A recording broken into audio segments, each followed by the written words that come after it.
I have my man with no nickname. Be ready when you are. Huh? I said be ready when you are. Huh? Huh? He ready when he ready. Why you trying to show your scruffy ass beard? What up? What's going on? Why don't you shut the fuck up? Oh, shit. Leave my beard alone. You haven't coped it out today, bro? Oh, just leave my beard alone. Actually, no, I didn't really comb it today. I was just like, fuck it. I ain't going nowhere. Bueno. You still gotta comb it every day, bro. Yeah. Every day. Whatever. What's gonna happen? Whatever. All right. So, welcome everybody to a new episode of True Story Bro. I am I don't know what to say today, but yeah, man has no nickname. And we're gonna start it off early. I'm gonna pass it over to the ninja. It's kicking it with you. I'm the ninja that's kicking it with you. Yes. You should have had that queued up already. I am the ninja that's kicking it with you all day, every day. Echo Ninja, here in the place to be. And I'm going to pass it to the main man of mobile gadgets. Take it away. I guess that's me. I guess so. Duh. First of all, I'd like to tell all my people, have a happy Badoot Doot Day from your boy, Sir Wednesday, Scourge of the Internet.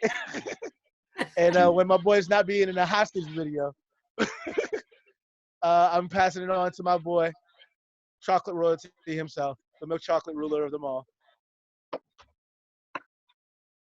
would be him. Yes. It is I, your Black Caesar, still trapped, still boxed in, but staying alive. And then I'm going to take it over to my brother who's wearing that motherfucking Samuel L. Jackson shirt.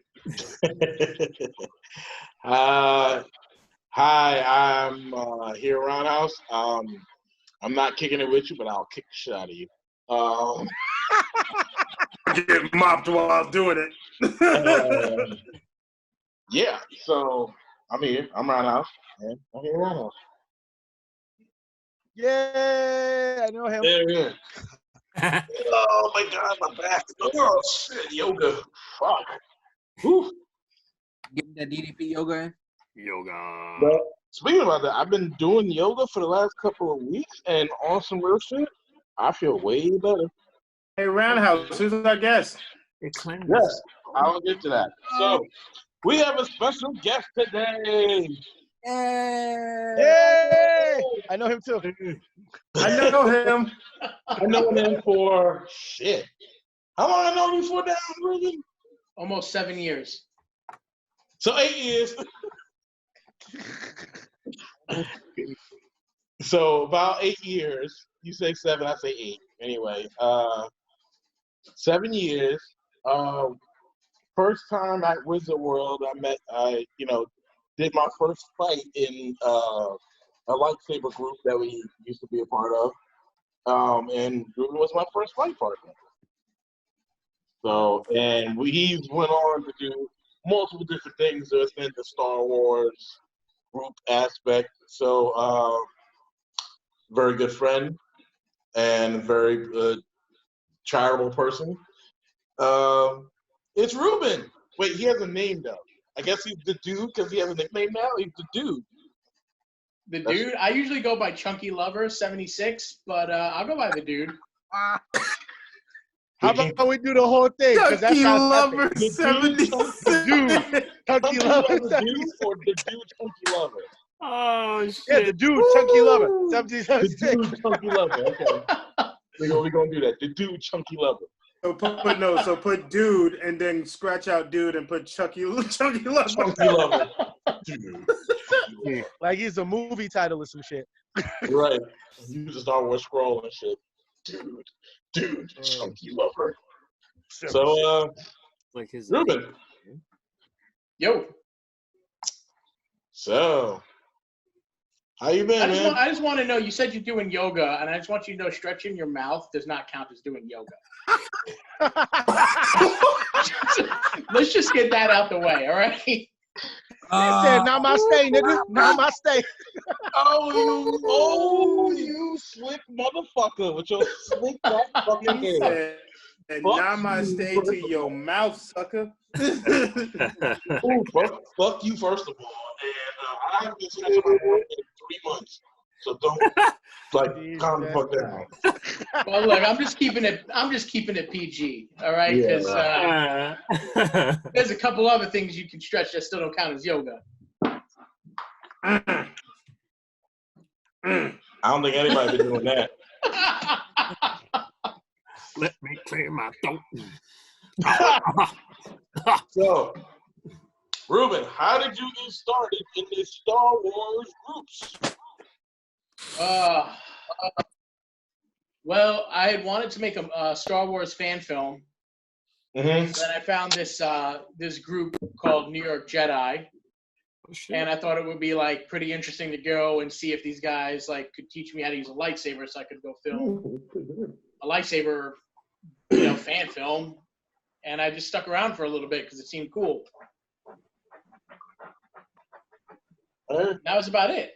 It was all because I wanted to make a movie. You forgot the most important part. Oh yeah, and Al was there. Did you pay him to say that? Let me check your Venmo receipts. No. No cash out history. I want to know the truth. Receipts. Oh man. Wowzer. But you went on to do other good things as well, too. Well, after that, I sort of left New York Jedi to focus on organizations that were a little bit more charity-based because I figured, let's sort of go out there and do costuming for a cause. It was back 8 years ago, like cosplay was like just taking off, and so I really felt that there was a way to take cosplay and use it for some good. And then we sort of came along this group, Saber Guild, that had this like charitable mission of doing Star Wars performances, and went through that for a little bit, and then took that over because it wasn't living up to its potential.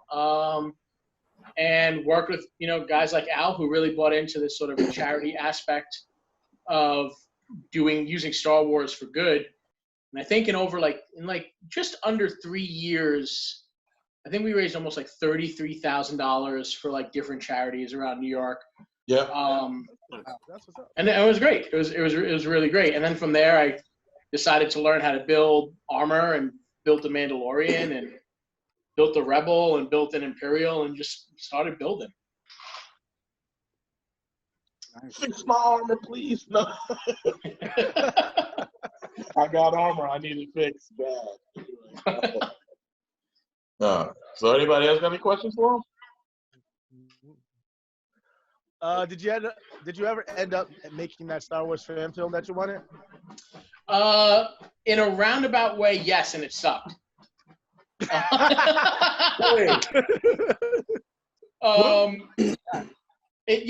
made it, and it wasn't really what I wanted it to be. It was a little rushed. I remember one of the guys I was working with went out. He went out to do scouting locations, and I was like, dude, just find me a place. And he takes me to like Prospect Park, and he's like, yo, it's quiet over here. Nobody's ever here. And I'm like, cool. All right, we'll shoot here. And we start shooting, and it's a dog path. And people are walking their dogs in the middle of the film. It's like these two guys are like fighting, and there's like a dude with his dog, just like. And I'm like, this is like the best location ever. Every 5 minutes we had to stop. Yeah, I mean, it was a cheesy fan film, and that's all it was. But it was fun. It was fun. We did it, and learned a lot from it. So I'll move on and do another one if I ever have time to myself again. Yeah, that would make sense. Yo, where can I check it out, bro? I'm curious. If you go to YouTube, it's called Brothers Grimm. Brothers Grimm. Okay. Yeah. Okay. It's not horrible. It's just not what I wanted it to be. Trust me, I know exactly I know exactly what you mean. Doing like film and stuff, it's usually, if you're lucky, it's 70% of what you want it to be. If you're lucky. If you're lucky, right? Exactly. Yeah. A lot of the times, everybody's like, "Oh man, that was great." In your mind, he's like, "This was awful," and you're like, "Yeah, it was cool." It's because like you see a lot of the fan films out there now with these guys that, you know, they have these like skills in like 3D modeling and special effects, and I'm an editor and I can direct and I can tell a story, you know, but I don't have that skill set. So when you're on your own, there were things that I had wanted to do that when I watch a fan film, they got like ships coming in and they recut and re-edit things. And I'm like, ooh, like that's out of my wheelhouse. As a professional, it's out of my wheelhouse because everything is compartmentalized when I work. So when I work as an editor, like I may do some motion graphics, but it's not like ships flying in and compositing and stuff like that. So maybe it would have been a really good fan film when I had wanted to do it originally, like 7 years ago. Now it's just like, oh yeah, no, that guy has like a Star Destroyer that blows up New York, and that dude just has a lightsaber. You know what I mean? So it's like, it's tough. That makes sense, but I mean, you could always, you know, do something new now. You know, since you probably know a lot more people in the industry that do things like that can actually, you know, work on the editing. Yeah, no, it's definitely like I want to reach out. I think that sometimes my passion for Star Wars turns people away a little bit because they're like, yeah, that's a cool project, but man, you're taking it to like that uber level of like fandom, and I don't think I can mess with that. And so they kind of like shy away a little bit. But it's also really difficult, especially now, to be like, you have a lot of artists who are struggling to be like, hey, come do this fan film. And they're like, man, I got like 7 projects that I'm working on, you know? But yeah, I have a whole bunch of scripts that I worked with Saber Guild, and I think that would make some really, really good films, and I hope that I can adapt them. One project that I'm sort of in the middle of writing is a modern day Star Wars drama, which is basically a Jedi finds his way to New York City, and Star Wars is actually real, right? So like the scroll says a long time ago in a galaxy far, far away. Well, that actually happened. And the premise of it is in 1969 when the Roswell, New Mexico alien crash happened. That was actually a Jedi. And George Lucas found this guy in old robes sitting outside a diner in LA and decided to take him to dinner. And this dude told him this story about this intergalactic war, and George Lucas rips it off and makes a movie. So that's like Star Wars is actually real. That's dope. That's actually believable. That's very believable. I mean, it's just, you know, it was just a fun little take on it. But eventually, this Jedi, modern day Jedi, finds his way to a Star Wars group and realizes that like people are using the Force, right, and don't even realize that they're using the Force. So, yeah, and it sort of takes that turn of like it's like modern day and the Force is real, but people don't know because they think it's a silly movie. We have to get him wearing a do-rag then. Stupid. Wave check. Word up.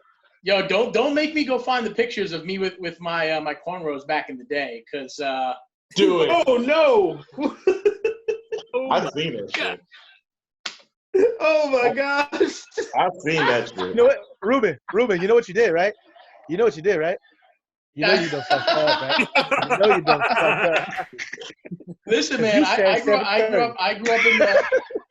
grew up in the projects on the Lower East Side, man, and it was like, you know, every now and then it's just sort of like you get these stupid ideas and you look back and you're like, oh, what was I thinking? You know, like I walked into the barbershop and was like, this, you know, white dude with long hair, and I'm like, yo, I want cornrows, and he like looked at me like, you fucking stupid? Like literally, and I'm like, I pulled out my money, and I'm like, I got the money, and he's like, all right, your money's good, I'll do it to you, but you're gonna look stupid. And I look stupid, but you know, the dude's just trying to make some money. walking down the street doing the Peter Parker and shit like that, the emo Peter Parker. Hey, dude, yeah. And to make it even worse, man, I walked into the Parks and Recreation Center, I was just like, yo, let me get, and I got a membership to the Parks and Rec, and that was my ID photo. Oh shit! Oh my God. Oh, that's memorable, Hilarious. man. Oh, dude, man. I mean, you know, I'm like, yeah. It's, you know, you just try to be with, you know, you grow up with all different types of people, and you just want to like fit in, and you just want to be part, you know. And sometimes you don't always think it through the right way. I mean, Right. it's like that's what all my friends had. That was the style where I was growing up, and I never really thought, personally to me, I never thought like, why can't I do that? Like that's what all my friends are doing. But then you step outside the Lower East Side, you know, 20 years ago, and you're like, oh, yeah, that was dumb. Whoops. Dumb. Uh-oh. Oh yeah, that moment. Oh. Yeah. Whoops. What's this I'm dude doing legit with curious to cornrows see on? what that looks like because, hey, if William H. Macy can do it and not let him have that, you probably look okay. I'll tell you what, if I could find the ID. ID, I think the ID is in storage. If I could find it, I'll take a picture and send it to you guys. Okay. Nice. Yes. Post Will that shit Ferrell right did on this that. He did episode. cornrows. Well, I've actually David Edward Norton. was back in my day too, in high school. Did it work? Yeah. No shit. Did it work? You got a picture? I mean, they were alright. People liked them, but I didn't feel comfortable with them. I Gotcha. instantly regretted that I did them. But people were like, "Yeah, it's dope," but I was like, "Yeah." Yeah, you were like, my fucking head is tight. God. I stay away from cornrows. I was like, I don't want to look like I've been in jail.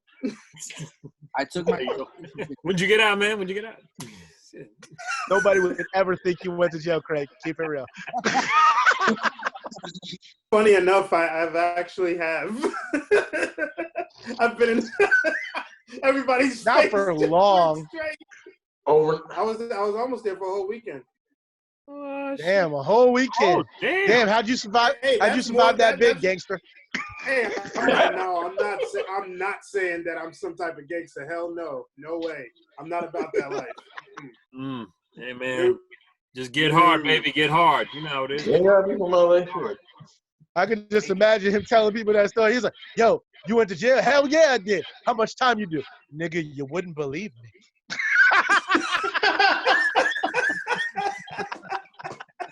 Yeah, they wouldn't. The whole weekend was shot, son. It was shot. Oh. Jesus Christ. He was like, the weekend. He was like, yeah, there was shots on the weekend. Yeah, that's what I meant. Yeah. Yo, man, that Friday for like that 3:30 to 5:30 pickup on a Friday is the worst because nobody will see you. Oh, Like, hell. till Nobody. Monday. Fuck that. You fucked. Yeah. That's a wrap. So, Rubin, Yo, tell us what happened, what you did over the weekend. over the weekend, I held a 20-hour webathon to raise money for UNICEF.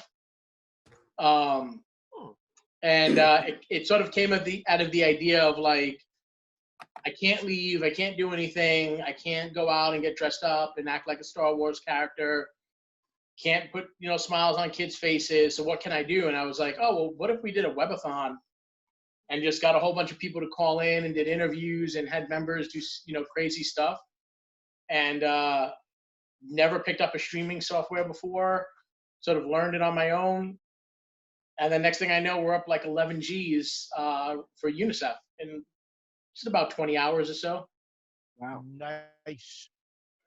And you had actual movie stars from actual the Star Wars movies, right? I did. It was quite interesting. Everybody has time on their hands right now.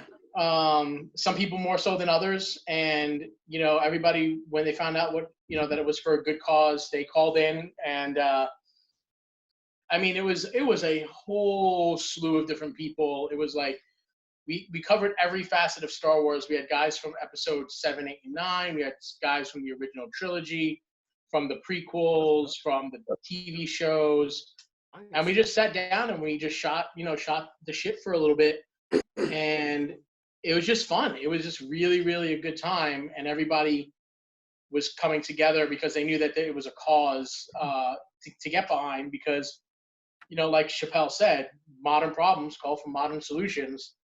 And so, like, what are you going to do? We can't leave our house. So, instead of, we'll bring everybody here instead of going out to everybody. And that's what we did. Dope. What was it called? The rebelthon?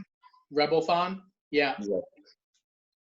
It was. So it looks like there may be, it was, people were really into it and we're looking into the possibility of doing it again. But, keeping our fingers crossed. It's all about trying to do more for other people. And I think that really comes from like the fact that I grew up not having, like, it's weird. It's like, you never realize you're poor until you have like that one moment. It's that one moment that you realize that like you're not as well off as everybody else, and you sort of realize how much people have like given to you. And so I guess like growing up like that, like that's all I ever wanted to do was like pay it forward. And I remember, it was a really interesting moment for me growing up was we used to play sports all the time. As back, you didn't have, I got my Super Nintendo because my dad stole it in order for us to have a Super Nintendo, right? So He was listening to Biggie, huh? Listen, If I was dead broke, I gotta go get my son a gift. I mean, I'll tell you this, right? So this is exactly how he did it. Because my dad, God rest his soul, he was gangster, man. Like, I ain't even gonna play. This dude knew that we didn't have money. We barely had anything. So he booked an appointment at a dentist office because he knew the dentist office had video games for us to play, right? So my brother, who was like 2 at the time, right? Statute of limitations, my dad's dead, so he can't get in trouble for it anyway. So he goes, hey, can I use one of the rooms? I got to change my son. And they're like, yeah. So he goes in the room, he unplugs the Nintendo, puts it in his shirt, right? Picks up my brother, like right over his chest, and walks out with the Super Nintendo, right? And he's like, just walk with me. Come on, just hurry up. Let's get out of here. We got out of here and we walk home, and next thing I know, he's like, he puts my brother down and pulls out a Super Nintendo from his jacket, and it's like, here you go. And I remember, like, like, to me it was weird, but it was never something like that triggered that we were like not well off until we were playing sports one day and everybody went to the store, and my friend was like, yo, what do you want me to get you? And I was like, yo, I had food stamps back when they were paper. And I gave him a paper food stamp, and I was like, yo, let me get a Gatorade. And his mom comes up to me and is like, don't you ever let my son pay with this fake money and blah. And I'm like, I grew up on food. I'm like, what do you mean fake money? And then it sort of hit me, and it was like that point I was like, oh, I'm different. Like, I'm different than all these other people. And then I really started becoming aware of, like, when people gave me something, that it would mean they were doing it to help me. And now that I grew up and I have the means to sort of repay that in other ways, like, that's why all of that is always on my mind. It's always like, how do I help somebody else out there? I never want to see, I know what it's like to miss 2 or 3 meals. I never want to see somebody go out and not be able to eat or do something like that. So I try to give wherever I can. And it was one of those things, it's like, people are hurting right now. Like, people don't have jobs, people don't have this, people don't have that. And I can't physically give as much as I want. So I have to find ways in order to do that. And putting this webathon on was a way where I was like, we can do something that we love to do and help people that need it. So that's how that came up. Oh, It was a great job. Noble, man. Very noble. very noble. Good. I mean, I didn't mean to bring down the hype of the podcast, being all you're real and good, shit. you're good. Nah. But we keep What are you it talking about? real, and that's real, You and we speak appreciate some that. real shit. And that's what it's really all about. You speak real shit, and you have real people that speak real shit. That's right. We're not, Real job, real life. we're not fake news. I mean, We're not fake news. Real recognized. It's hence our name, man. Like we always story. speak everything that's true. So it's a true story, and we appreciate the true story. Yeah, I mean, you know, it's one of those things that it's like, you know, a lot of people, like, don't get me wrong, like, I'm not like, you know, living in a mansion or shit like that, you know what I mean? I'd be able to do a lot more good if I was, but like, you know, it's like when you, it's weird when you realize for that first time as a kid that, like, I'll give you an example. My first paycheck, I got a job at, like, I think it was like 12. And I was a flyer boy for a gym. And my first paycheck, I remember buying a used pair of Pippins. Oh shit! Right? I couldn't even afford like a real pair. I bought a used pair off my boy, who was clean, but still, it was like a used pair of sneakers. Because like I didn't have sneakers, you know. I forgot he had like, sneakers.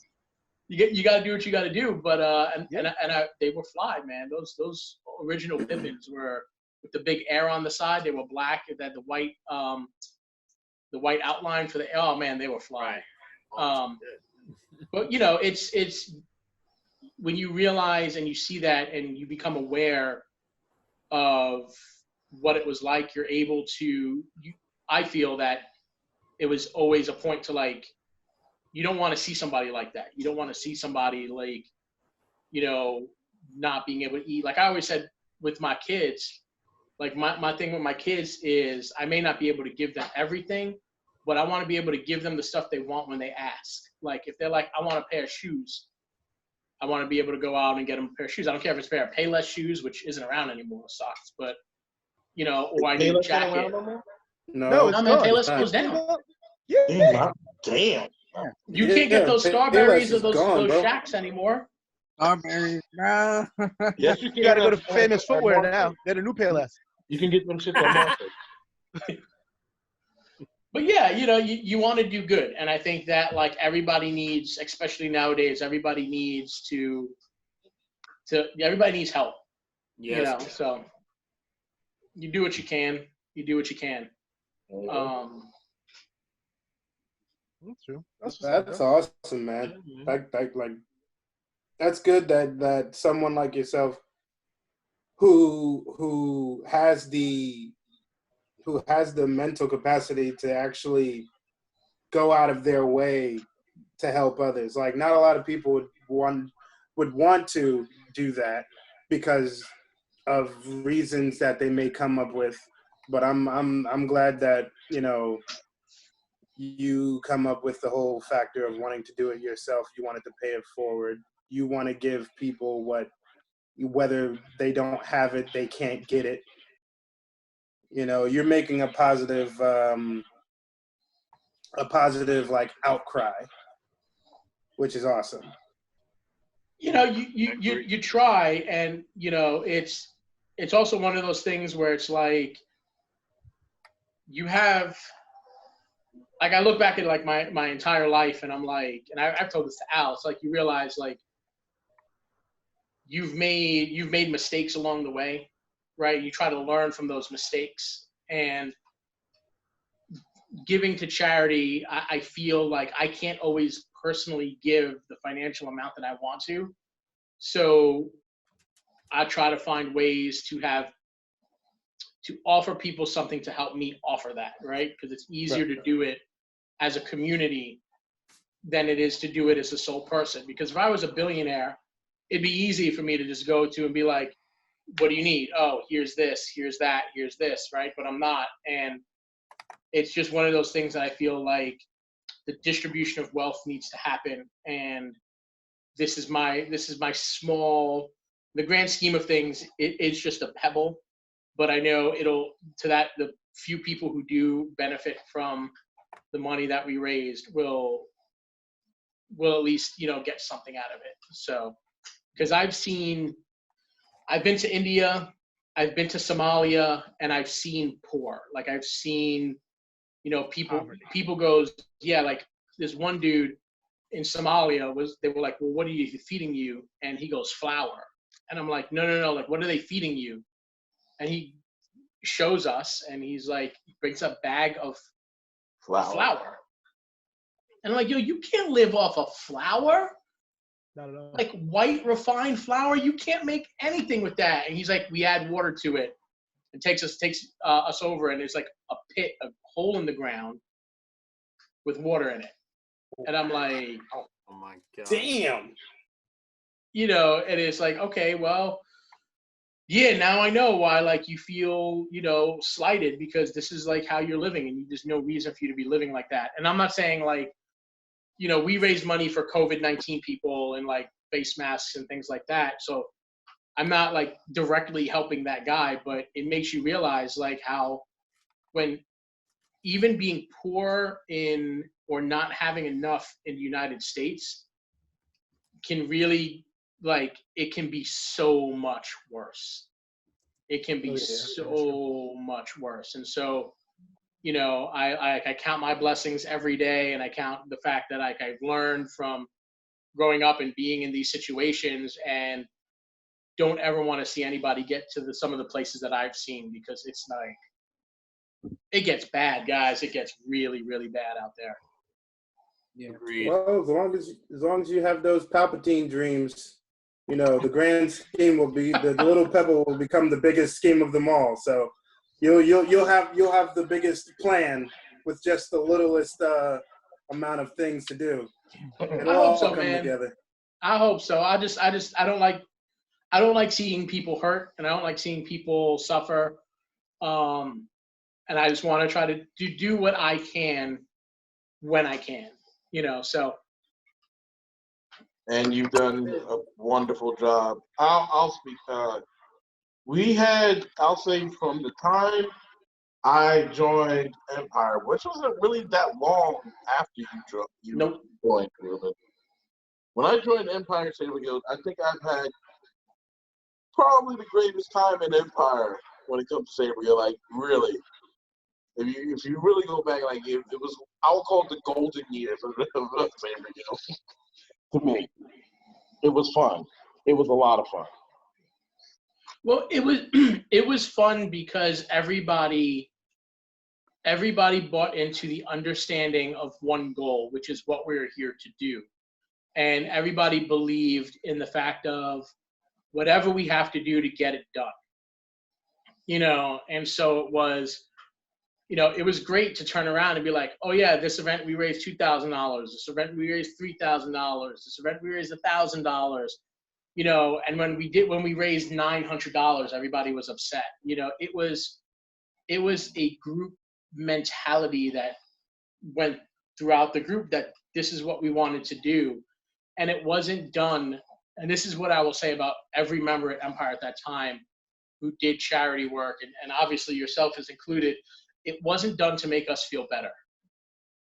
It was done because that's what we were there to do, you know, and we took pride in that. And I think that's a lot of time the big issue with a lot of these people and a lot of charity groups. The successful ones do it because they just want to do it, and they know there's nothing in it for them, right? They do it and they help people, and that's it. You know, then there's the other groups that sort of come along, and and this is just in general, this isn't, you know, any specific group. It's just they come along and they either do it because they think that's the thing to do, and they don't really buy into it. And you got to really want to give, not to make yourself feel better, but because you understand that there are people who need it, you know. And a lot of people think I'm crazy. I'll be honest. They're like, oh, you charity through Star Wars? Like, and I'm like, man, you know, there are times that, like, I wonder the amount of money that I've spent on a costume if I had just donated that amount of money. How many costumes do you have, though? What's that? How many costumes do you have? Okay, I used to have a lot more. A lot of them don't fit, and I had to get rid of them. So right now I have 1, 2, 3, 4, 5. And the ones you got rid of, how many were those? I probably would be up to 10 or 13. Oh shit! Yeah. He had a Panther Jedi. I love that shit. Oh, is that right? One of my costumes I built started with my friend being like, "Yo, listen, we could get this costume, right? This is affordable for the costume. It's gonna sound like crazy. It's only $800, right? Right, but it comes with everything you need. It comes with everything you need. So I'm like, all right. So I sold one of my old costumes, and I sold it for like $600. So I'm like, all right, I could do that. $200, I can do that, right? Pulled some overtime, got some extra cash, bought the costume. Took me a year and a half to build, and I think the final cost over that 2.5 years is probably about $2,500. Because you don't think about like the glue, the paint, the mistakes, the like, oh, I broke this. It's crazy. And so sometimes I'm like, what if I just donated that, $2,500 on that costume? Like, could somebody do more with that money? And then I go do a hospital troop, and this little kid hooked up to like an IV comes up and just holds my hand and won't let go. And I'm like, is that worth, is that worth more? Will that kid think, hey, I remember the time this like stormtrooper came, and visited me in the hospital? Or I went to Anaheim and I made sure there was this kid we were following who, man, he wasn't doing well at all. And I was talking to his mom for like 2 months. And I was like, hey, I'm actually going to be out in Anaheim. I know your son loves Star Wars. Maybe I can get a whole bunch of people together. And dude, we got like a restaurant. We got like a whole bunch of people that came out to like wanted to like just be with this kid and brighten his day. And then last minute, like we had to cancel it all because he got sick and had to go to the hospital. And, I was like, listen, I know unfortunately this can't happen, but I'd really like to meet, this little guy. Is he okay for me to come to the hospital? She was like, sure. So I get dressed up. I hop in a car. I don't drive, by the way, right? So I'm driving in California like this on the wheel. Like I'm either going to get to the hospital okay, or I'm going to get to the hospital in an ambulance, right? So I get to the hospital, I'm fine. And the kid is like, we're talking, and we're just like, he's like, oh, just bullshit, me and the kid. And he's like throwing up because we're from chemo and stuff like that. And, we just spent some time together. That was it. It wasn't anything crazy. We gave him a lightsaber. We gave him a Jedi costume, and went on my way. And now we thought like he got really bad after that, and we thought he was not going to make it. But now he's cancer free, and he's like, I still follow him on Facebook, and he's like playing hockey and like living life to the fullest. And you're just like, man, like that kid is what makes me want to do this, because, me being there, meeting him, like may have just taken his mind off of like being sick for like 10 minutes. What's that 10 minutes worth? And I don't think you can put a price on that. No, you can't. No. Absolutely not. That's probably why you had to talk me into going to St. Mary's. I had my reserves at St. Mary's Children's Hospital. I don't like hospitals, and it's even worse than like going to hospitals with sick kids. And I was kind of reserved on it. And I was just like, you talked me into it, and you were like, man, I was like, you know what, let me go there. I was like, because I think I'll cry. And I was like, I don't know if I can do it, because back in high school and middle school, I was in actually the peer leader program, which is you go to hospitals, with kids and everything like that. And every time I would leave, I would cry. So I was kind of held back doing it as, going as my Sith or Jedi, and I was just kind of like, all right, let me just swallow the pride and just go in there. And I did it, and I felt, and seeing those kids' faces, not really being scared of me, but actually just embracing me. It actually was the best feeling I had in a while. So it was a very good event. Even What's the other event we did? I know it was a Mandalorian. I know it was a Mandalorian Merc event. Robert Wood Johnson. Robert Wood Johnson. That was also fun. That was amazing. That was my first one. Yeah. St. Mary's and Robert Wood Johnson. I remember those. Those were really good. And the Make-A-Wish that we did at I miss this con so much. ACBC? Yeah, I missed that con so much. So much. It was the greatest. It was our Comic-Con. We did a Make-A-Wish for a kid.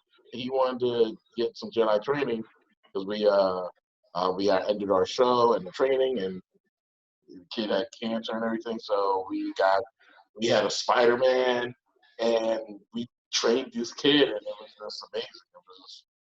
Still got pictures of it too. Well, it was me, Kandar, and Joe that was doing it. So it was crazy. I loved it. Yeah, you also literally broke the door to the stage that day. I remember that. How many doors have you broken? Literally, I've known you for almost 15 years. How many? Every 5 seconds you breaking the door. Yeah, that door was there. Like I found it like that. Yeah, what happened? You broke the freezer door at work. I broke the freezer door at Red Bull because the motherfuckers locked me in that shit. Yeah, I broke that shit. There was a latch on the door to unlock I didn't know that. I was panicking. Clearly. I broke the door almost made the stage fall down too at ACBC because I was fucking shit really tired. And I was just like, I tripped over my tape actually. Yeah, well, nobody told you to stay up till 4 a.m. Wasn't me. It was Jeff. Jeff kept me up. Anyway. We'll get to I remember scaring the shit out of Jeff because I'm a big poker player, but I don't get down to Atlantic City that often. And I had just lost all my money on like a really bad hand. And it was like 4 a.m. and I remember walking from the casino back to the hotel. And I see Jeff staying outside, and I'm like, "What are you doing? We got a show in the morning. Why are you out here?" And man, he turned white as a ghost, and was like, I was like, "Get back in your room." And I'm like, "Nah, I'm fucking with you. I just came from the casino." So if you want to know why he was doing that, because Rubin was the local director of Empire at the time. Yeah. And I was like, "You're gonna miss your call time." It was just, and I'm like, I'm the one that's out too, like gambling in like in a casino, just lost all my money. And I'm just like, I was like, yeah, I had to catch him a little bit. I was like, how much did you lose? I gave him a little bit. So I have a rule. I have a poker rule. My grandfather was a very, very bad gambler with a huge addiction. So I have a rule: when I gamble, I go with whatever money is in my pocket, and I don't bring credit cards, and I don't bring anything else with me but my ID and whatever money I'm going to gamble. And either I'll get up and leave with more, or I'll get up and leave with nothing. But at least I know I got like that set amount. So on that day, I think it was like $250. So it wasn't. What hurt was not that it was $250. It was the pot was $1,700. So at the end of the day, I lost $250 out of my own money, but when I lost that pot, I was like, that's like $1,700. And I was like, would have went back to New York City in a much nicer ride than the Greyhound if I would have hit that. Yeah. I mean, for real, a limo to New York is only like $500 from Atlantic City, so I would have been like, all right, I'm still up $1,200. Let's everybody in Saber Guild roll back home in a limo. Like, let's go. So, speaking about Star Wars stuff, did anybody see the last episode of Clone Wars? I was actually just going to ask that question. I unfortunately have not yet. I got to hop on. I have not watched any of them. I Here will. it is. Does anybody care to be spoiled right now? No, you can go ahead. Let it fly. Well, that's just me. You can let it fly if you want. Don't all answer at once. I know, I right? won't. I saw it, so I'm good. I saw it twice. So Go for it. Me too. I saw Me it too. twice. How was it? Amazing. Fire. Well, see, here it is. The last season, the first arc was okay, was like good. The second arc was kind of like It didn't really need to happen. And then the last part, which is basically the purge, which was probably the coolest one. Oh, okay. Because like the part where you first meet Ahsoka and she's like, she's in level 1313 and she's going through these like little adventures with this one girl and a sister, and it looks like, bad luck all around. It's like, most people would be like, well, what is this supposed to be in the grand scheme of things? And it didn't seem like it was going anywhere until the very end. I did like the first arc with the whole the what was it, the Bad Batch clones. Those Yeah, were cool. that was fun. Because I like how they showed different and new ones that were like not like the genetically engineered clones. They were like altered somehow to be different. But that Maul and Ahsoka fight, that's all I gotta say. Okay. That shit was dope. What you got to say that about was it? quite possibly some of the best lightsaber dueling I've seen.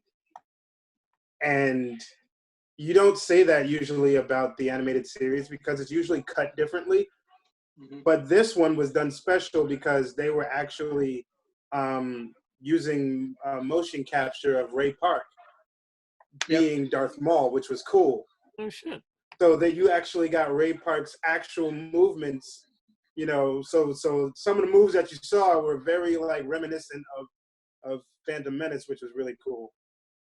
I do like that, and the fight seemed more how should I say, more like on the edge, like edge of your seat type thing, more than the rest of them have throughout the series.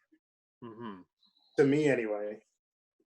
And then the last two episodes just make you want to cry because it's like, shit. Like, really? You knew it was coming, but it still hits you every time. Yeah, the reality. It's harsh. What did you think of the series, Ruben? So I enjoy. Not right now, like, fucking Cedric. I really liked the Bad Batch arc, and I really thought they were going to go somewhere with Echo, and was very surprised when they just sort of dropped him off. I thought he was going to have a bigger role to play towards the end, but the final episode.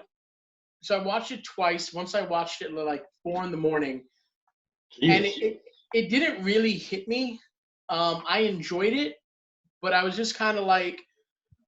I remember how watching the end of Rebels, which if you haven't seen Rebels, spoiler, put a really good bow on the series. It was like this person did this and this person did that, and they couldn't really do that with the Clone Wars because we knew Ahsoka lived, right? Yeah. Because she was in Rebels.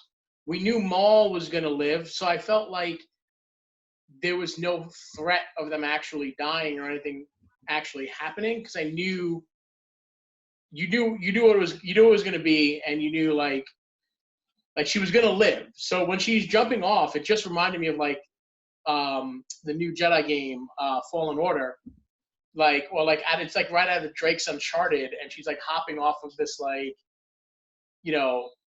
off the plane, and it's like, all right, that's cool, but there's no danger. I knew her life wasn't in danger at all. So I think they did the best they could, and they left me being like, okay, now I know Clone Wars is done and I'm good with it. But I didn't have that emotional attachment to it that everybody else did. It was more for the clones for me because it's like when the clone when you saw Rex basically Break down. Yeah. kind of was trying to struggle. Yep. He was basically struggling with the inhibitor chip. That and then all the clones with her makeup on their helmets. Like she knew all these guys. Like that's the part that got me. Well, it also made me realize, like, man, what an asshole Cody is. Like, Cody's like, oh, Order 66? Cool, yeah, kill Kenobi. Like, didn't even think about it in the movie, right? He's like, yo, fire that cannon and blow up Kenobi.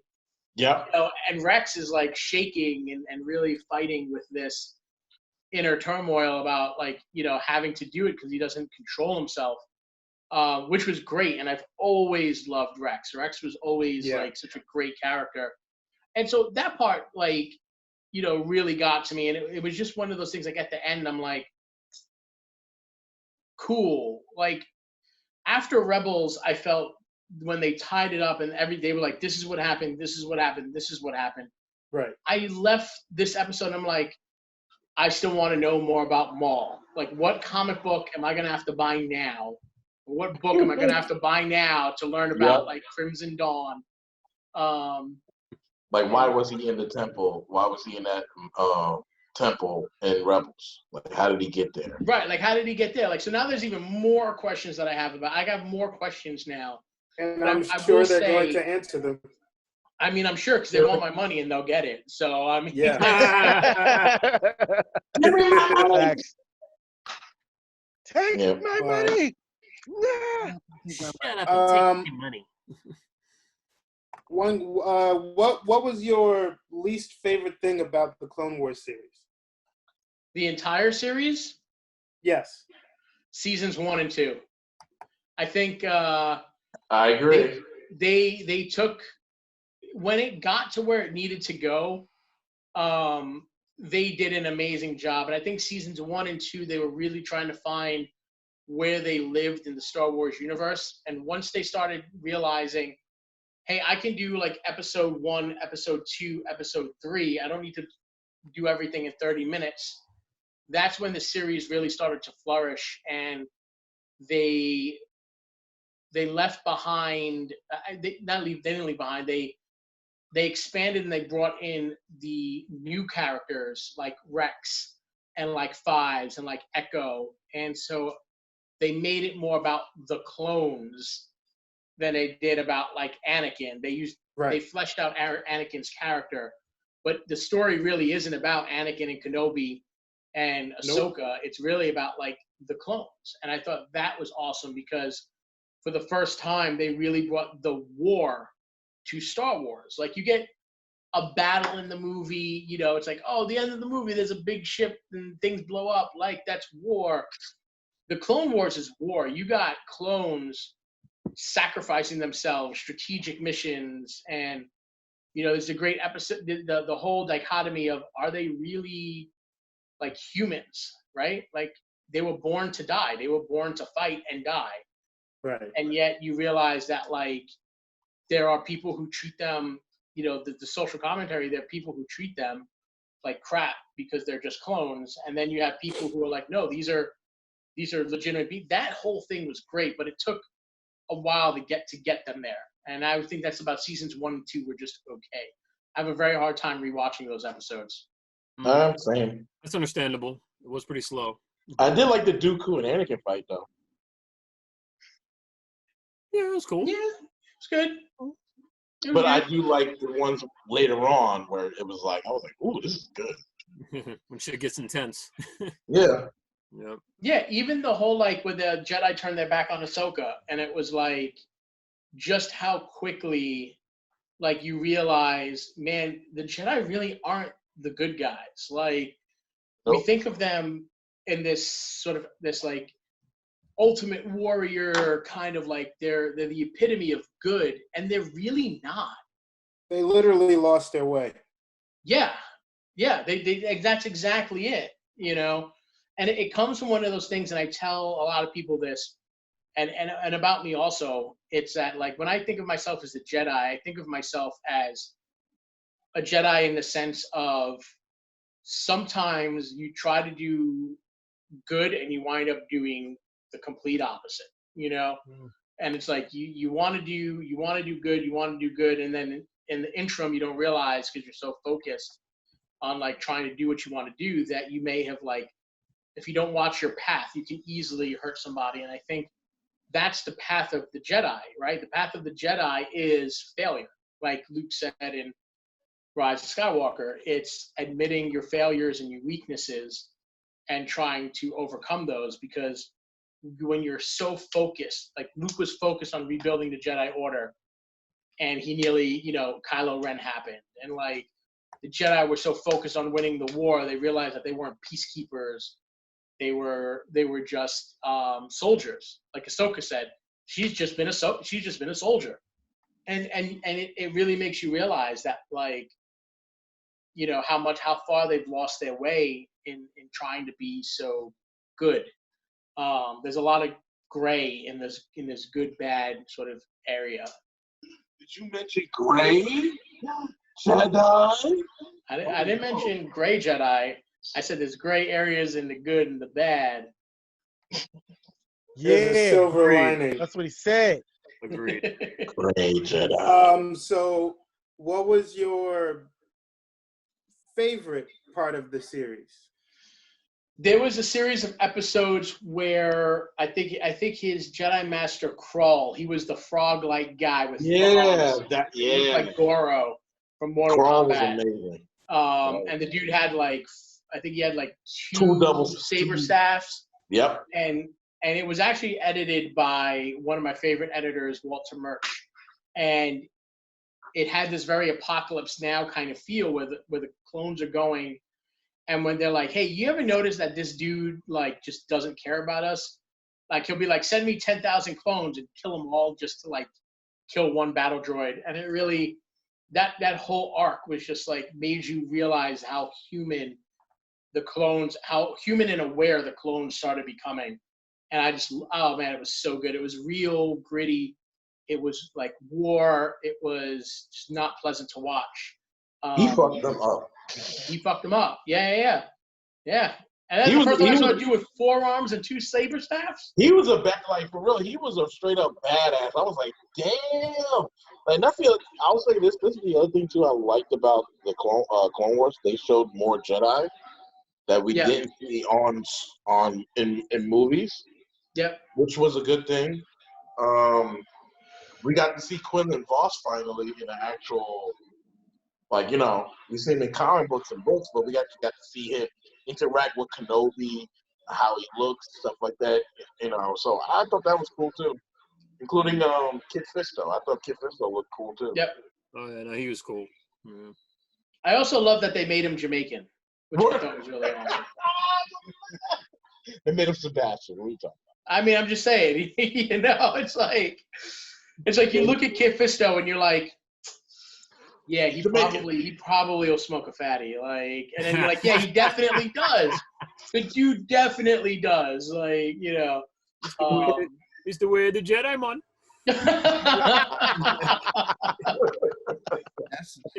You gotta take it easy. Anakin, smoking this.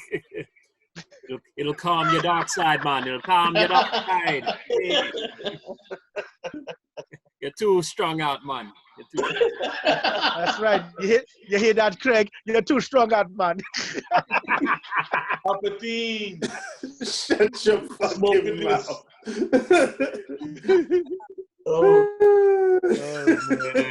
Oh my God. He's the hermit comrade of Star Wars.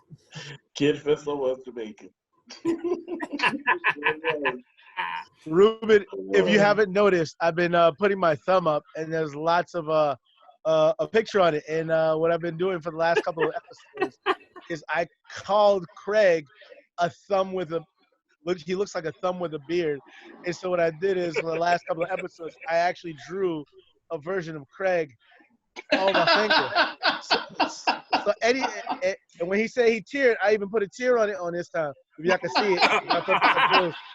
So anytime he comes up and talks, I throw it up there or some random shit. to be like, it's your boy, the ninja that's kicking it with you. Oh, boy. Fucking hate you, yo. Oh. Once So it's if you're seen, it wondering what cannot I'm be doing- unseen. Oh yeah, that's for damn So if you're sure. wondering what I'm doing, I just wanted to fill you in. I didn't want you to be the only person on the chat that didn't know what was going on. No, it's all good. Mm. So, Oh, man. how was everybody? Next week, he's going to have a bang can in his hand. Get like a little small battery, throw it bang on the side of it, have him drink it. It is good. How was everybody singing? Candy apple crisp. Chris. How was everybody's what? I'm sorry. How was I everyone? said it's candy apple what? Chris is talking. Greg, damn it! I can't hear him. Shut your ass up. That's why. Even Yeah. when I'm quiet, I can't hear your ass. Speak up, nigga. He is speaking. I said, how I was heard him. Cinco de Mayo yesterday? He said, how was everybody Cinco de Mayo? Yeah. Oh well, I was sober, so it sucked. Well, I was waiting for that whole, let's do a shot on IG, but nobody wanted to say nothing except for me and Chris. I ain't got no liquor. So. Why didn't you say that? Plus, my phone died, and I left the charger in the fucking car. And I'm like,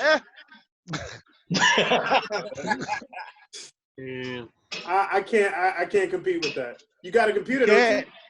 Huh? I got a what? You got a computer, don't you? Yeah, and when I want my shit to look like an interrogation video, I'll do it.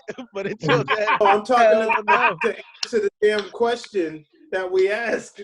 You fucking Yeah. peanut head. You would have saw me on the fucking paper like I would have thrown an African accent and said it. I said, look at this paper. They're going to kill me. These niggas right here. Cinco de Mayo. It wouldn't have worked. It wouldn't have worked. we are holding 5 black people hostage. And look. And look at me. They wouldn't have paid for me. They let a nigga die. Well, I had me a Cinco de Mayo drink. I I was trying. Me and my girlfriend were trying to go get tacos because she was craving tacos yesterday because it was Taco Tuesday. Oh, of Every single Taco Bell was fucking full Huh? because why you it get was it Cinco delivered. de Mayo. Of course. You should have went to the grocery store. Should have did That's the what- Hell, That's why you get it delivered. Uber Eats had wait, Al, stop talking. You I can't can't hear. deliver with Taco Bell, man. They charge like crazy prices for delivery here. Back.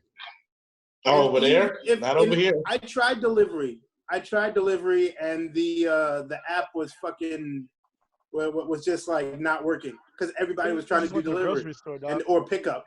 Made it yourself. you should have did Uber. No. I don't mind. I don't mind making it myself. That's fine. But she was craving Taco Bell. But then we got something else because I wasn't waiting in these goddamn lines. It was stupid.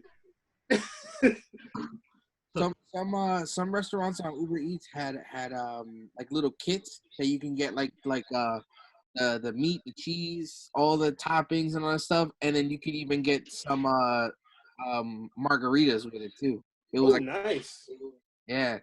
Ooh. Yeah, Taco Bell tried doing that. It's called at home tacos. Yeah, Cost $25 to get all the stuff. I'm like, why? that shit's trash. I wish Tito's Burritos was open. I would have definitely fucked that up.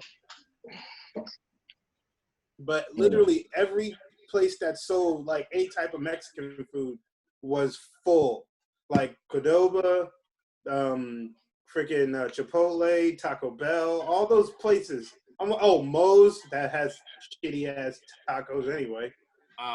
They were all there. I was like, damn, these people are only here because it's Cinco de Mayo. I was like, this fucking blows. Why? You know why, goddamn it. It's the same It's reason why stupid. people wild out on St. Patrick's Day. Same shit. Yeah. There's something to do. Yeah, but here's the thing though. It was Cinco de Mayo on a Taco Tuesday. I That know. is a true story. Yeah, That is a true. story. That's pandemonium right there. But here's the thing. Taco That won't Bell happen and the again rest for of another those 15 places on a Taco Tuesday is never full. Never. Yeah, but it's also never in a pandemic. No, but I mean, even during this whole pandemic thing, they're never full Yeah. until yesterday. Of course. But he, Cinco de Mayo, pandemic equals mad niggas. It's simple math. Desperate calls for shitty shitty tacos. That's just the way it is, man. Just the way it is. Never be the same. That's right. Oh yeah. I mean, yeah. Oh my gosh. Panic in the streets, baby. It's real. Man.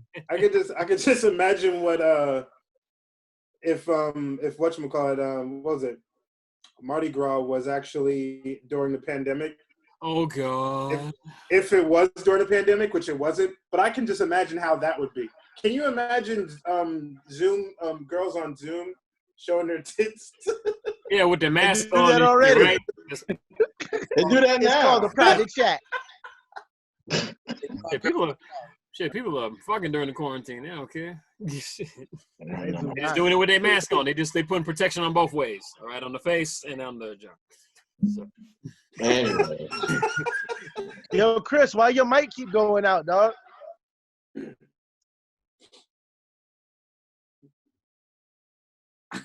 I can't hear you. I wasn't even talking. You know what I'm saying? Why your mic keep going out? I don't know. Using your computer, right? Yeah. Okay. Cause yeah, for a minute, you were talking like me a couple episodes ago when I couldn't get this shit to work, and I'm like, what the fuck he said? Yeah, that's not good. No. All right. I was successfully Rubin, everybody's name. Yo, best lightsaber fight. Go. It's dope. I don't got best lightsaber fight. Me and you. Case closed. No, talking about No, the like shows real or lightsaber movies, fight. asshole. Oh. Best lightsaber Hey, fight. you're I'd talking about probably the go Throne Room from episode 8. Oh, okay. You're talking about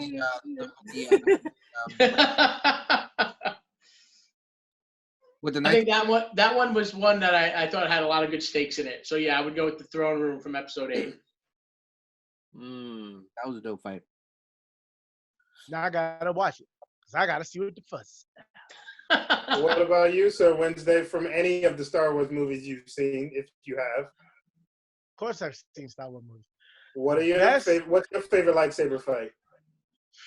Keeping it real, it's the one thing I call it the Office Space effect of lightsaber battles, where it gets to a certain point and then it dips off. And I'm talking about Episode 3, Revenge of the Sith.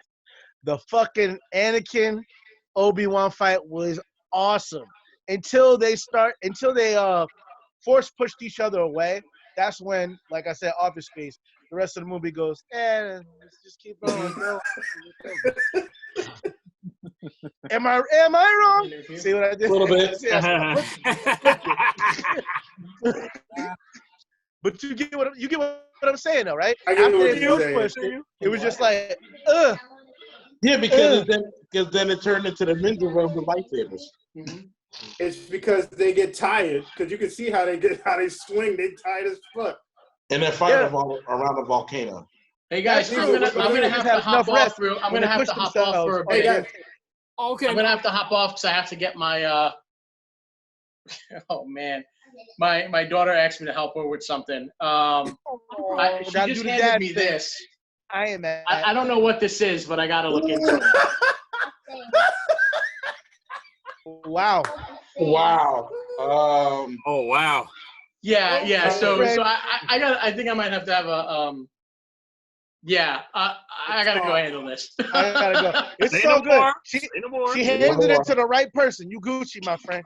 nice meeting you, Ruben. All right, guys. Make Thanks we for having me put on. I'll talk to y'all later. Pleasure. Absolutely. Till next You just time. let me know, and I'll make the time to come back on. You got it. Right on. Later, guys. Absolutely. Much Later. appreciated. Later. Thank you, brother. Ruben. Here is this. That was good. Baby. Yeah. Uh, Got some explaining to do. what happened? I've played that game before. It's pretty cool. Then he's like, I gotta figure this one out. I got All right, explain stuff now. Black Caesar, Yes, sir. favorite lightsaber duel.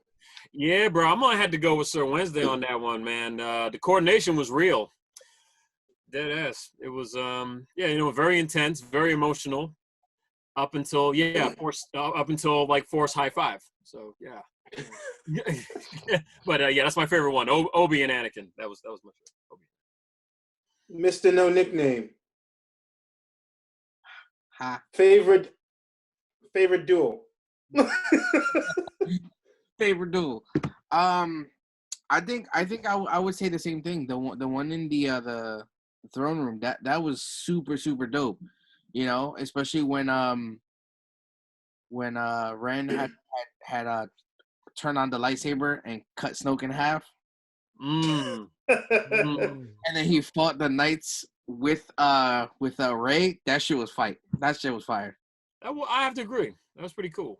That was a good one. Yeah. Brown House. Favorite saber fight. Oh. It's a tough one. So many good ones. There is so many good ones. I'd have to go episode 1, Darth Maul versus Obi-Wan and Qui-Gon. Qui-Gon. Okay. Woo. I feel That was a beauty. It sure was. Actually had a professional martial artist there for once. That's when shit was still choreographed. Like Force Awakens, Force Awakens was okay, but everything after that, like the lightsaber battles were like, Yeah. Wasn't raw. I'm gonna have to go with Return of the Jedi. The fight between Vader and Luke. Okay.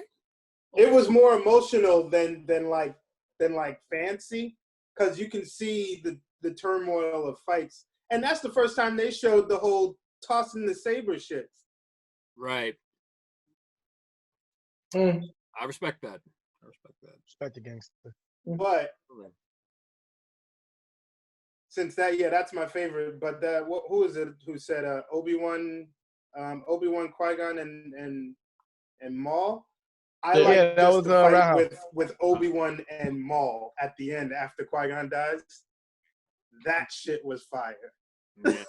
I mean, it was the first time you actually get to see a dual lightsaber fight. The way the lightsaber staff actually be used, that the way it was supposed to be used, you're like, God Right. damn. Oh, yeah, it was time Like to get basically, if you take the first part of the Obi-Wan and Anakin fight from episode 3 and the last part of the Obi-Wan Maul fight in episode 1, those are dope. Yeah. Well, Another the dope. episode one fight between Maul and Qui-Gon and Obi-Wan, you can see it was just like straight up, it's about to go down. Especially when the door opens and Maul just stands there and pulls out the light and they chase the lightsabers. You're like, oh shit, Man. The thing is too, that movie kind of set off the way we see lightsaber fights now, because we were so used to seeing them different in the older movies, which is more like here.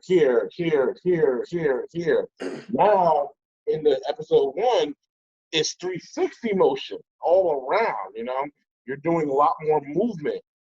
It's more like in the first 3, the First trilogy. 5, 6, 4, 5, and 6.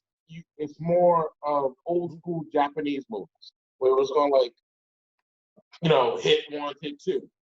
In the episode 1, 2, and 3, it was more like Chinese wire food now. Sword fighting. Yeah. Okay. So it was more like my bad. Crouching Tiger type stuff. It was kind of more like that now. Even though Crouching Tiger came out later, but you know what I mean. Yeah, but it also had to do with the technology because those fucking things were breaking and they only had but so many for the whole production. So that's why literally, like, I think the freaking Obi-Wan and Darth Vader, I think they broke like 6, maybe could be more than that. I'll have to consult the Googles, but they only had a limited amount of things to use to do the lightsaber thing. So that's why it was a little slower. And then it evolved, but understand that they were, we're talking about like the jump between that all the way to the latest trilogy. It was basically like I guess because that art was gone for a certain amount of time, nobody was able to teach them to a certain degree. But I would have thought that the fights would be so much better, especially after what's the name? Especially after Rey fucking fought, after Rey Butch got trained with Luke, because think about it, when they all fought in The Force Awakens, even Finn, even though he was raging and just doing stuff, he was still doing stuff. Rey even looked like the choreography was a little bit better, but shouldn't it get much better in the next ones? Because now they're learning. Yeah, I mean, when you look at the throne room scene, you can tell that she had some training, but she still was rough around the edges. Yeah, a lot, right? In episode 2, and then episode 3, it seemed like she was more refined with her fighting. Also,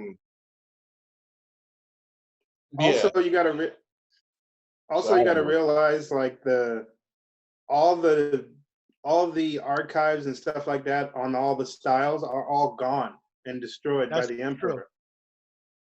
So Luke literally had to learn on his own with what was left of Kenobi's like journal. Before they destroyed the Jedi book as well. Yeah. Right. Yeah, the Jedi. But didn't he teach her all that already? Wouldn't you think he would go over that shit while she was he did because it was all in the Jedi text. So he had those textbooks, but also he was training new Jedi. So when you go to the comic books, which picks up right after when he starts training Kylo Ren, when Luke starts training Kylo Ren, he actually see him doing a lot way better like lightsaber training than ever. Like his method, his style, how fast he is, how strong he is, all that shit, how fancy he is, all that shit is in the comics. Like, it's crazy. He did study a while. Like, he had a numerous amount of training, including Leia. Let's be real about it too. Leia had training as well. Leia did some cool shit in the last parts when we saw that flashback. It was cool. But also, I just wish we had better choreography. Yeah. I'm just saying. But also, when you saw that like, I still think it's just because like a lot, since Palpatine supposedly basically did a Nazi version of destroying the books of everything that you can learn anything from, and those books that they found on what's it called, Octu, Al?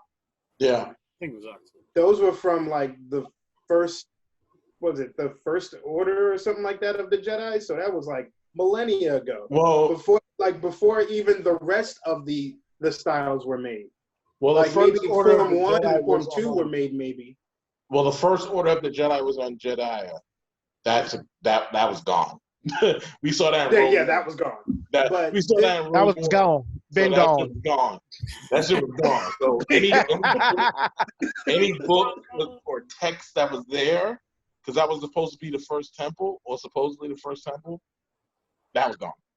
So the only books that was left was the ones on Octo. So when you actually go there and Luke found the ancient Jedi text and he read them, like, BRB, yo.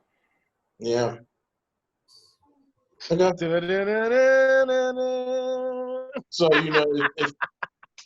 one of those things where, it's like, how long was he studying those books? Because when you read the comic book, this dude is sidekick. When you read the comic books, Luke was a straight up G with his lightsaber fighting. Like, he didn't even have to take out his lightsaber to fight.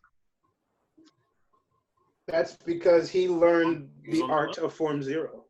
He learned to know motherfuckers not to fuck with him. And plus, the funny thing is another thing is that he was a very adaptive fighter. He learned his father's style just by watching him when he fought him. He learned it. He refined it. No, he learned it. He learned how to use Sarisu in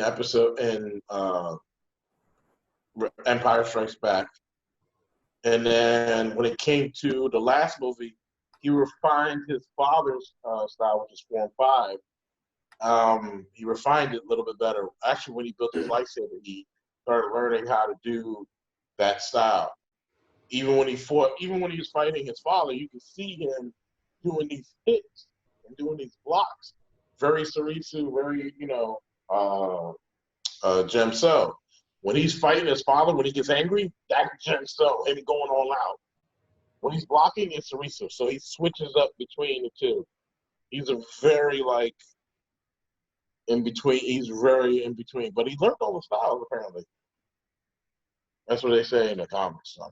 That's what they say. No, it's the books. It's the comic books that continue the story after Return of the Jedi.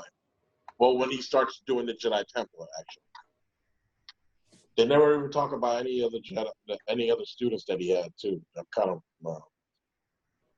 They only focus on him and Kylo Ren. It's kind of weird about though. And that other dude, the one dude, the older guy that died in the first one, in the Force Awakens, the older guy that Kylo Ren he chopped his head off and shit.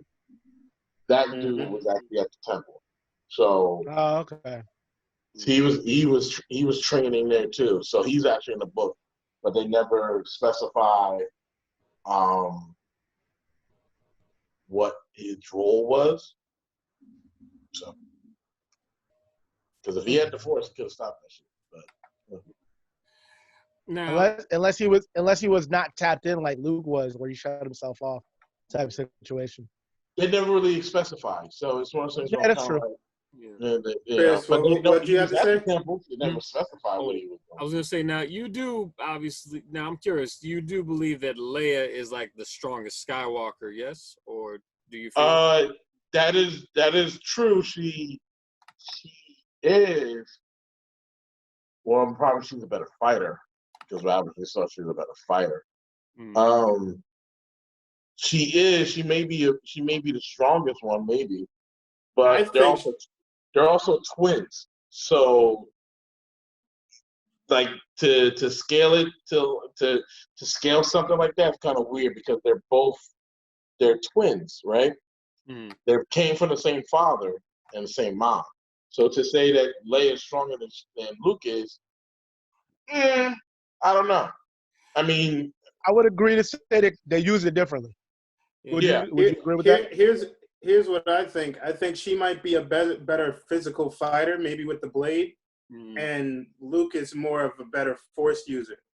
Yeah, I mean, Leia is obviously an experienced leader as well. Yeah. We also never seen Leia. Well, we've seen Leia get mad and frustrated with Han, right? But we never see her get mad. We've seen Luke get mad. So in other words, you think we haven't really seen her like true potential, yeah? Wait, when did we see Luke get mad? I mean, we did. We saw a fly. When did we see Luke get mad? Well, you mean when he was Return of the Jedi? Hacking off Vader's hand? Revenge of the Jedi. Revenge of the yeah, that nigga was mad as fuck. The Return of the Jedi. He was mad as fuck. What the fuck you talking about? He was mad at all the Christmas presents that he never got. He said, I never got a bike for Christmas, nigga. Yeah. I have to live in dirt poor society, and Leia got to be rich. This bullshit. But also, do you kind of think Anakin threw that fight? Nope. You don't think so? Nah. Put it like this: his son was. When you look at Luke and you look at Anakin, Vader was strong body-wise because he was like a tank. But when Luke embodied what Anakin should be, right? What Anakin would have been If he didn't fuck himself. if he never If tried to he get would to the have high defeated Obi-Wan. if he never tried to get to the high ground. If he understands physics. You know what he should have did? He should have watched Blade. He would have understood. He wouldn't have won that battle. Motherfuckers always ice skating up hills. Get your body chopped off. So he would have Luke is the potential. Well, Luke and Leia is what the potential that Anakin would have been, right? Because Luke was Anakin was a badass. Regardless of he was a badass. He also wore leather tabards because of the fact that they take shots. They can take the blunt shots from the lasers. Because he's a person that's going to rush into battle. Well, he wore the leather stuff because he was more of a war-torn person. So he knew he was going to be in the front lines to take all the shots and all the other stuff. Yeah. Exactly. The only other thing with that motherfucker is you got to think about it like this. He was also fighting bums for a long time. He never really fought fighting bums. Fighting bums. He really didn't have to deal with any force users after the shit was done. So it was easy to go Debo motherfuckers until you actually get somebody to come through and fight you. Think about it. No. No, keep it. Keep it. I know that he was on some, in the comics, he was able to move much quicker and do other shit, but then he got into this one battle that fucked him up real bad. So after that point, since his body doesn't move as well as it does, because it should, because he's fucking half cyborg, but because of all that wear and tear on his body and not fighting people to the best of his ability, your powers don't, I wouldn't say like his force powers, but his physicality will be limited because he's only fighting to a certain amount. So his force powers were kind of cut in half. His force powers were cut in half. And the fact that Palpatine held him back because he had a brand new suit for him that would have made him faster and stronger, but he never gave it to him. Of course not, because he knew that nigga would be like, "What I need your bitch ass for, roly-poly ass motherfucker." Yeah, because it would have took the suit would have been able to take lightning, which in this point in time, if you look at a lot of Jedi, if they felt that the Jedi Order failed, their teachings, if they still learn the Force, how to use the Force, they're going to wind up learning how to use other powers, right? Mm-hmm. You see that in I think it's canon now, I believe, or when you look at what's the fucking game? Force Unleashed? No. Okay. Recent one.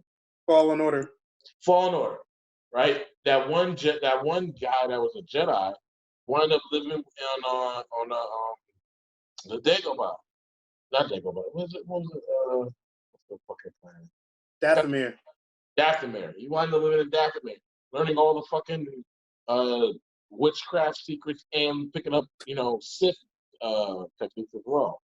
So, and not to mention, there's some Jedi that stay true to themselves. Really stay true to the Jedi, teachings, but became way more powerful. And Vader went on hunting for him. He killed him. Yes, he did. He killed him. Killed him real good. He killed them all. Fuck this whole shit up. But yeah, to bring up a topic on lightsaber combat fighting that you specialize in, you and Echo Ninja. I remember when you first told me about it. I was about it a couple times, take some pictures, some videos and stuff. I had some ideas. And at first, I thought it was just that. I thought it was like performing arts. I thought it was like you guys just put on stage shows at like Comic-Con. But when I found out that you guys do it for charity, and that was something that I didn't think was part of the whole production until you let me know, like, no, we put on shows for kids charities and stuff like that to uplift their spirits. And I said, yo, that's dope as fuck, because especially in like a magical type world, that is Star Wars, it's something that definitely uplifts faith. Sorry, and faces. Fuck it, yeah. Just like what Ruben said, and I'm pretty sure, just like you said, when you went to the hospitals, and even with you, because trust me, we both know we don't like hospitals at all. But to go and put a smile on this young person's face, because they could have had like a terrible week, and to be the highlight of their day is like something that's great, because not only are you performing and being amongst your comrades, you're also uplifting everyone's spirit, because you could even do the same thing for people in the unit. It doesn't always just have to be the kids in the unit that are sick. It could be people that are working that day. Who knows? They could have been a Star Wars fan just like these kids were. And to see you guys, they could have had a rough day, or they have somebody that's sick that they're thinking about, but they're doing a job. If you guys come in, costumes and all, taking it 100% serious, because if you don't take it serious, it shows in your show. If you put on a half-ass show, people aren't going to feel what they need to feel in order to be like, yo, that was dope. I'm going to have a better day because I saw these guys do something. And now it puts me in a better mindset. So that's kudos to you. Kudos to all of you guys who put that effort in to uplift the minds and spirits of Like everybody. it's not Yeah, even like, just combat. We got to put ourselves in a whole new mindset too, because we got to have a different persona when we meet these kids too. Yep. Which is great, because like it makes everything more believable. Oh yeah, definitely. Agreed. Like The when we whole went thing- to before they canceled cons, when we went to freaking Rhode Island Comic Con, I got to see you guys in action. Now normally I see you guys in action, but I think because of me working all the time, I never got the chance to see a show. Plus, sometimes I would tell me last minute, and I really want to go, but it would always, and I understand it's not to throw shots at Al. I know sometimes Al's got a million things going on. Of course. Yes. And he's like, oh shit, hey Cedric, you want to go to a show? When is it? Tomorrow at 5. I'm like, nigga, I'm at work. He's like, that oh. happened only twice. That happened every time I wanted to go. I'm like, when is it? Oh, we got an upcoming show. When is it? Tomorrow. I'm like, nigga, where is it? All right, cool, 5. I was like, okay, maybe I can make that. It's in Brooklyn. Nigga, I'm on the other side of the world. I'm wearing Frieza fuck Goku. Fuck out of here. I'm with Frieza fuck Goku. I'm I on love that Namek, shit. nigga. And you talk about, oh, I can make it. No. But because I got to see both sides, I got to see Echo Nugent do the training for the kids. I got to see Roundhouse come in and do his Sith intruder, walk in like, ha ha ha, y'all niggas don't know about this Sith intruder. He just came in with his Seriously, cape off. he was like Shang Tsung rolling in there. He's like, ha ha ha, y'all niggas are welcome. I'm in the building. And it was beautiful because the kids were like, oh shit, it's a Sith. And he was like, yeah, that's right, little niggas. I love y'all. I'm a Sith. And he came in here and he threw his cape around, had his swagger. And the Echo Ninja was like, oh shit, there go my nigga the Sith. But I gotta take you down. And it was great. It was a lot more paraphrasing on my part, but it was Yeah, that's well all received. The kids loved it. And Especially the fight. they because force pushed we don't him normally out of the see way. that. Huh? Especially Yeah. the fight, because they don't normally see when a Sith intrudes. Normally, they don't see a fight happen. They just, see a negotiation, and then, oh, here comes the training with the Jedi and the Sith. No, they was like, oh shoot, there's an actual fight here. Holy crap! And then I broke my belt clip. But it worked. But it worked. It added to the suspense. So it worked out. It was a mishap, but it was a good, happy accident. But it was great. Going. The kids had fun. And we took tons of pictures. All the kids loved it. It was great. It was great. Jedi blooper, man. It happened. Like, I'll admit, like, for the beginning of the year, or even towards the end of the last year, I have been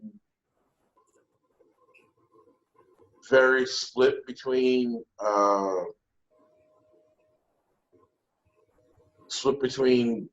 I'm still here and why I'm still doing it. I've been very split. The only reason why is because there's a lot of politics and bullshit that goes on between that shit. A lot of favoritism and just wrong and bad decision making. Especially when people are speaking truth. So it's been very hard for me because when you been part of a group, like when you've been part of one group, right, that was doing something, that was doing lightsaber battles, that was just doing it for fun, and then you go to a group that's actually doing it for charity, right? And then you have probably like the greatest time in your life doing those things, right? And then you wind up, leaving, trying to create your own, and then you start seeing it start crumbling. It's always kind of disheartening for you. So, it kind of weighs you down a little bit. I know it weighed me down a little bit for a while.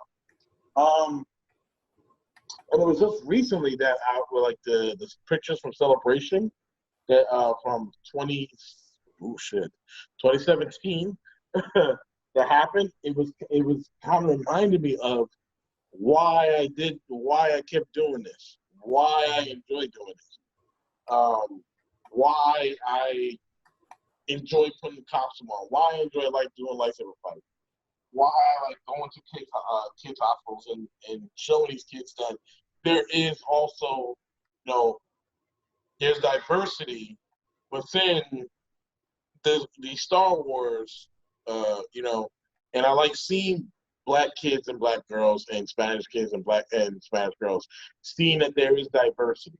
Because not for nothing, Star Wars don't really, as much as I love Star Wars, there's not really much diversity when it comes to it. Especially when you look at Jedi's and stuff like that, you don't really see that much. Because they focus on two people, which is Anakin, so, or an alien. So, except Kid Fisto's is Jamaican. But I love seeing that and having, people of our culture just see me and get the nod, like, that oh shit, I didn't know there was more Black Jedi and more Black Sith in the world, I got that shit more. I've heard that more times in my I will say like career as a lightsaber, being part of these charities. I've heard that a lot. And I'm happy to show that there is more diversity and show these kids that that these little kids can do this too and can. I'm not saying they can be a Jedi, but yeah, they can be a Jedi if they want to. They can be a Sith. Just showing that makes me happy. Can have a creative outlet. Doing shows. Yeah. Doing shows make me happy and showing them that they have. I just don't like the politics behind it. I don't think anybody really likes politics. They like basically having the results. They like their show. They like putting everything together, but they don't like the excess, I will call it, of things that go on with putting on a show. Because it's probably not just with you. I'm pretty sure it's with any type of production there is. There's hardships. Yeah. There's people that make it easy, people that make it difficult, and there's other things in between. Yeah. So, I just, when it's all said and done, I want people to realize that, and it's other people's business of why they're here, why they're in these groups. But for me, sometimes it's like, do you understand why you're here? Are you just, what I mean? Because sometimes I think the understanding gets left in the back, and the message itself gets lost in the regular gets lost, and then you're only looking to be in some type of expensive social club. Yeah, social club and stardom that you don't have in your normal life that you want to find in this. Well, newsflash for you. You shouldn't be looking for that. You should find it in your own life first, and then see if you could bring that here. But also realize why you're here. Realize why we're doing this. Realize that it's a charity. Realize that there's kids. Realize we're trying to reach out, community reach out. If those things are not part of your core of why you're joining these groups, I'm one of those type of people that's like, please leave. I know that's not there for everybody, but that's me. I'm like, please leave, because it's not needed. It really isn't. It destroys groups more than builds up groups. And I understand what you're saying. I mean, it is a safe space for a lot of people, from what I've gathered. Like I'm more of a like Batman and Justice League. I'm an affiliate. I'll be there. I'll see everybody. I'll talk to everybody. I understand. Like, because I'm like a person on the outside, I could see things that you or Echo Ninja might not see. And that's not a good thing or a bad thing. It's just an extra observation. Yeah. And I understand what I see for a lot of people. This is like their own creative outlet for a lot of different things. This is like them to not just do the community service, not just to like do the production side of it, but it's also helps them come out of their shell.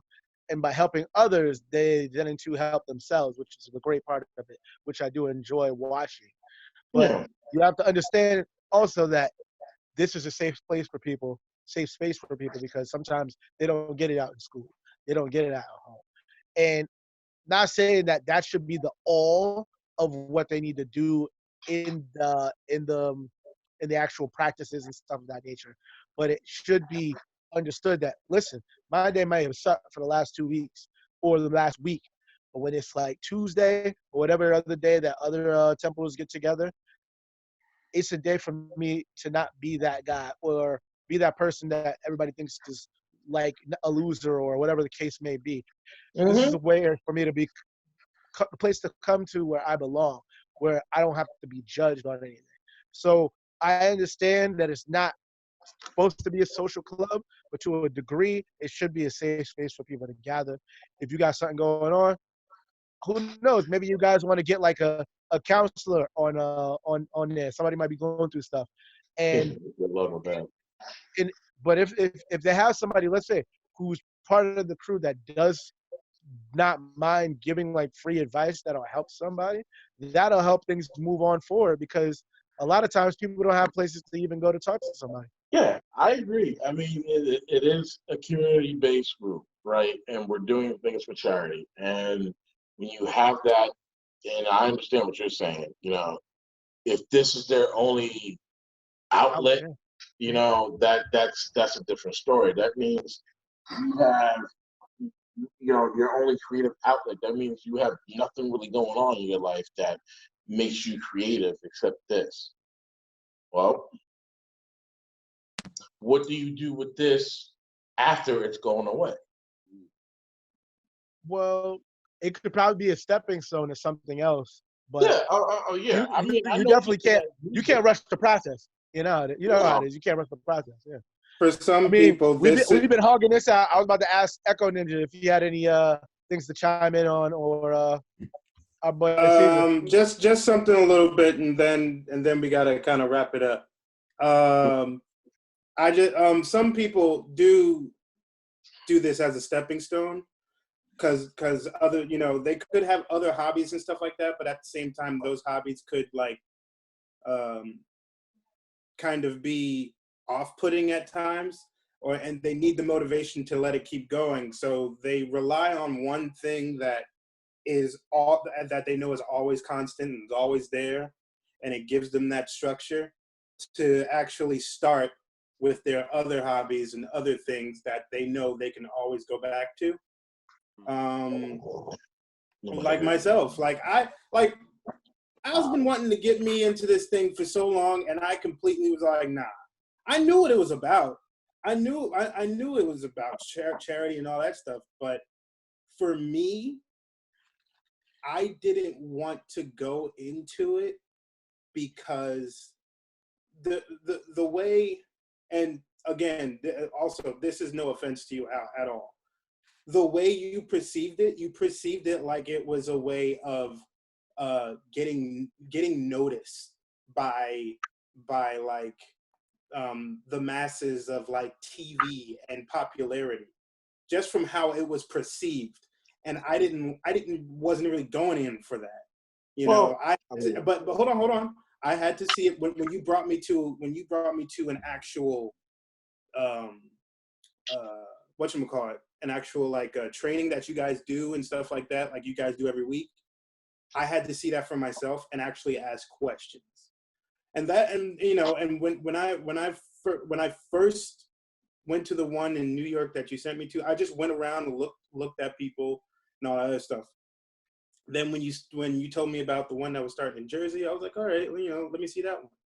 So I saw that one, and I'm like, oh, okay, this is cool. And then certain people would come up to me because this guy, I'm trying to go into it without being noticed or anything like that, trying to go in with like basically baby eyes, like I'm like brand new to anything.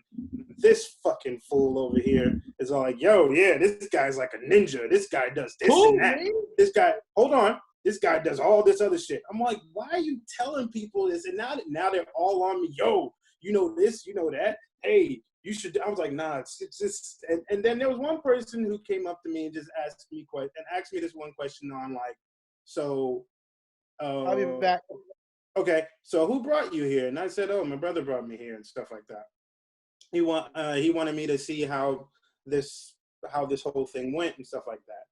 And they asked me, well, they was like, it's like for like charity and stuff like that. And I said, I heard bits and pieces. I was like, but they was like, well, that's what it mostly is, like pretty much 100%. That's what it's all about. And they went into detail on the whole charity thing and how they visit hospitals, they visit children. This is basically just for something for the fans to enjoy, whoever's in it and whoever's seeing it. And I'm like, that's cool. Now, to be honest, I am not the biggest Star Wars fan. And that sounds really shitty. But it's all right. Real. But as I got into it, I start to become more of a fan. I start to respect it more, and I start to pay attention to the lore a lot and start realizing that there's a lot more than what I thought it was. I met a lot of good friends. I met my girlfriend here. I've got to see a lot of people. I've gotten connections through these things, and it's really cool. So like, and I'm kind of just how Rubin is. Like I came from nothing too. I always want to try to pay it forward, even with the little bit that I have. But I'm always trying to make people smile, no matter how cheesy I may be. Cedric knows this. I'm the cheesiest fucking person you can ever meet, and I even laugh at shit when people make fun of me. So that's because it's funny to me, and I find it funny. And when people find it funny, everyone laughs on it. When you get all mad and shitty, oh, stop doing that. That's when people want to fucking get on you more, and it makes you like the worst person ever. But why are you gonna do that? okay, man, no dance. No, but like it helped me. This joining this thing kind of helped me get back into the swing of martial arts again, because I've been away from it for a long time. So it kind of helps me a little bit, work on my movements. Hell, nowadays I'm like teaching people. I've taken people under my wing because of this, teaching them, different styles of the lightsaber and stuff like that, footwork, all this other stuff. It kind of brings me back to the whole martial arts thing. Nice. Everyone goes into this for a different reason. I say thanks to Al for bringing me to this thing, but I also thank, the people who've talked to me to help me stay here at the same time. He brought me in he brought me in and let me put my foot in the door, and other people kind of made what he said and made it into a grander thing to make me go into the whole door with open arms type thing. So you know. And when it comes to politics and all that other stuff, this is what I say to it. Every place is going to have its bad apples. Every place is going to have its tyrants. Every place is going to have its fan favorites. Sure. Every job is like that. All friendships are like that. When you find groups of friends, they're all like that. What I say to that is, don't take it with a heavy heart. I try not to. I try to look at the grander picture on the whole thing, even though when you look at little bits of things that are happening, there are things that are fucked up or there are things that are really great. But when you look at the grander scheme of the whole situation, you're doing it for kids, either way. Yeah. No matter no matter what organization you're doing it for, you're doing it for kids. You're not doing it for the person next to you, and you're not doing it for that person who's in whatever leadership. You're not doing it for your parents or anything like that. You're doing it for the kids. You're not even doing it for yourself. It's for the kids. For kids. But that's just how that's kind of basically how I feel about it. It's literally the first time that I've ever really talked about that, because I never really had a reason to talk about it to people, or my real reasons or my real feelings about me being in this. But you know, that's my story. I'm sticking to it. Right on, brother. I feel you. Right on. What So, time we got, Manhattan game? Huh? What time we got? No idea. Probably like 2 hours right now. Goddamn, I think we should probably shut it down. I was just going to do that. What you gonna do about Jedi's, Playboy? Huh? Wrap that shit up. About Jedi? You gonna learn your lightsaber skills, Playboy? That's what you're doing? Yeah. Nobody been playing with my lightsaber, so I'm kind of lonely. Yeah, gonna use the Force. Good time to use the Force. Good time to use the Force. Wrap it up, B. So signing off. Wait, not yet. Well, We gotta do everything else. We'll do the sign off after. Thank you guys for watching our episode this time. Of course, make sure you like, share, and subscribe, and also comment. We will be doing more content. I'm actually trying to cover a lot of Assassin's Creed news lately. Al is still doing streaming on a lot of his stuff. I'm sure the rest of our other illustrious hosts are trying to work on other projects also. We also have, along with our social medias, we actually have a phone number. And that phone number is 973-370-3115. That's right. 973-370-3115. This is our phone number. Holy shit, this nigga remembered. Yes. You remembered, Craig. Yes, I did. Make sure you do call to see if you want to say hello, give us feedback. If you have any type of thing you want us to really do, you know, or you just want to diss us, because we like that. And even when you do, we will put that on the air to make fun of you. Just letting you know. That's right. That's right. We're just being true about it, man. We're just being true. And does anybody else want to add to that after that? No, we gotta go.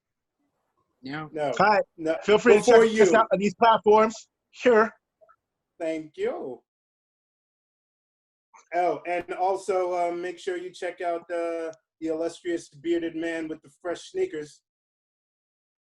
His beard struggle codes will be underneath in the description below. In So the description. What you say? In the description. Yeah. In the description. What is it? Herrera 10 and CH 15. I mean, CH 15 is probably the one that everyone's gonna want to use because that's 15% off. But you know, whatever. That's true. You got both, so You whatever. can use any of them and use You got and see how that, let that beard grow out. Look at that wonderful beard. I was actually thinking about cutting it off. What Why? the fuck would you do that for? All of it just. I was thinking, Okay. Y'all been through so much together. Why do this now? I'll just like a restart, I guess. You know. Oh, you gonna reboot it? You gonna Yeah, do just reboot it. You know. okay? Don't get your new 52 on. I feel you, bro. Oh, and we're also getting a Twitch put together at the moment. I actually was on there last Friday doing Friday the 13th, so I'm going to be posting a lot of highlights from that gaming. Going to be seeing me scream like a little bitch because I got scared so many times. And Is that the name of your show? Streaming like a little bitch? Yeah. but was it? Roundhouse is going to be, of course, possibly twitching this week, doing his thing. What was that? Thursday? Tuesday to Thursday? No, keep going. It's Tuesday to Friday. He's not been here. Tuesday to Friday. At what time? I say so.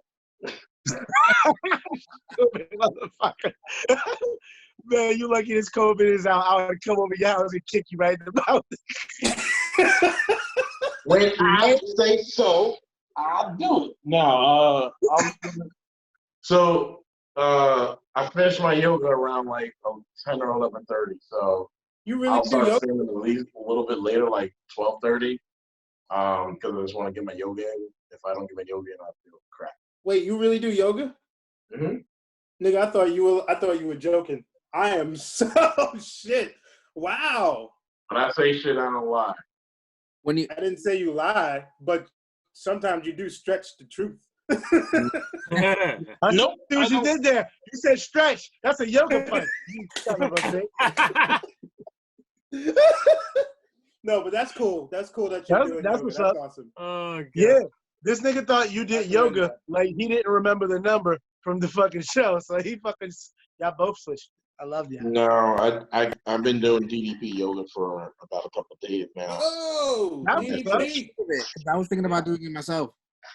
I just watched what I do is I watch the beginner video, and then there's a one where he sweating and screaming, and that one is a lot. that one's a lot, and it's good because I go back and forth to each one, and the sweating and screaming gets me really get me saying fuck. I'm pressing up a storm. So yeah, it's really enlightening, really good, and DDP's from Jersey, so you gotta represent. Awesome. That's what's up. And just like you support DDP, you guys watching have to support us. Subscribe and like as much as you can, so you can support us and our way of life. Because we like doing this for fun. We don't just do it because it's gonna get us famous. But don't be bitches, make us famous, please. Yeah. Would you? Also, thank Rubin for joining us today. Yes. That was And all of his really good. information will be on the description below too. Rebel Legion. He's part of he's part of I think all the groups. Rebel Legion, Mandalorian. That will be all on the description Saber below. Guild. But message me all the stuff. I'll put it in post. Exactly. Yeah. I'll have a message everybody. Well, But on that note, we are out. I'm Echo Ninja, the ninja that's kicking it with you. Put up the thumb, Sir Wednesday. And I'm passing it to my thumb doppelganger. Take it away, thumb doppelganger. All right, yeah, it's your boy, Blizzy Sendu. So Wednesday, straight to the internet. Loving you guys as always. You're the homies for life. Passing it on to my man with the illustrious beard while he still got it right now. Take it away. You already know who it is. Man has no nickname. Signing out. Stay mentally healthy. It's good. It's good. And I'm gonna go ahead and pass it over to the roundest of houses. In Igloo? You in there.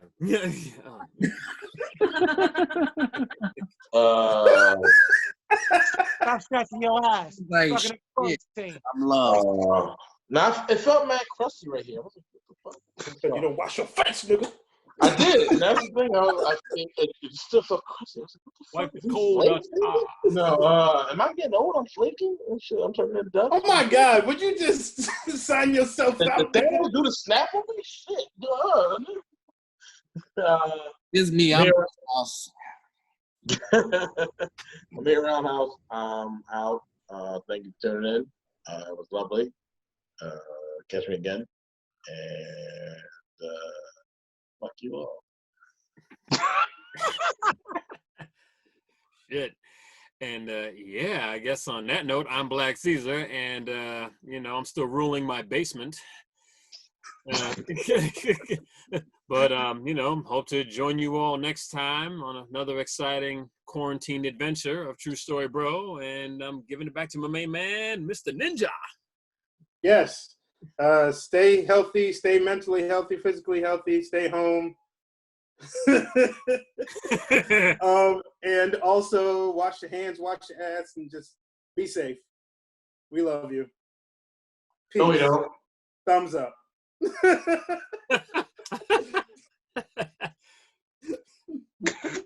Yeah, would you?